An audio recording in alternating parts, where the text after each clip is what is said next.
السلام علیکم ورحمۃ اللہ وبرکاتہ۔ یہ ہرن کھری بوٹی ہے، اسے ہرن کھری بولتے ہیں۔ یہ دو قسم کی ہوتی ہے، ایک سفید پھول والی اور ایک گلابی پھول والی۔ یہ آپ کے سامنے گلابی پھول والی ہے۔ یہ ہڈیوں کو مضبوط کرتی ہے، اعضاء ریشہ کو طاقت دیتی ہے، پٹھوں کو مضبوط کرتی ہے، منی بکثرت پیدا کرتی ہے۔ اور اس کے کئی طریقے ہیں۔ یہ پارا نوش بھی ہے، پارے کو کشتہ بھی کرتی ہے، اور منی پیدا کرنے کے لیے بہت اعلیٰ قسم کی بوٹی ہے۔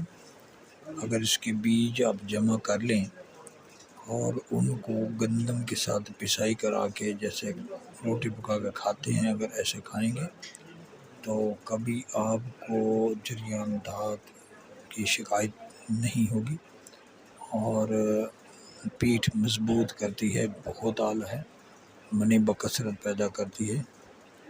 اور جسم کے اندر کسی قسم کے اگر مضر اثرات ہیں کسی زہریلی دوائی کی وجہ سے تو ان کو ختم کرتی ہے۔ اور اس کو پیس کر صفوف یعنی پاؤڈر بنا کر اس کی جڑ، پتے، شاخیں، پھول، پھل، ہر ایک چیز کو باریک پیس کر اگر رکھ لیا جائے مضبوط ڈبیا کے اندر، کاک جس کا مضبوط ہو، تو آپ اس کی ایک ایک چمچ 3 وقت تازہ پانی کے ساتھ بھی لے سکتے ہیں۔ پانی کے ساتھ یہ کھائی جاتی ہے، اور الحمدللہ یہ کافی مفید ہے۔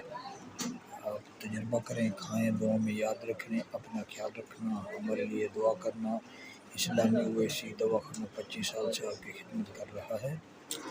خود اسے تلاش کر کے آپ پاؤڈر بنا کے رکھ لیں، اگر نہ مل سکے تو دواخانہ سے رابطہ کر کے آپ منگوا لیں، فائدہ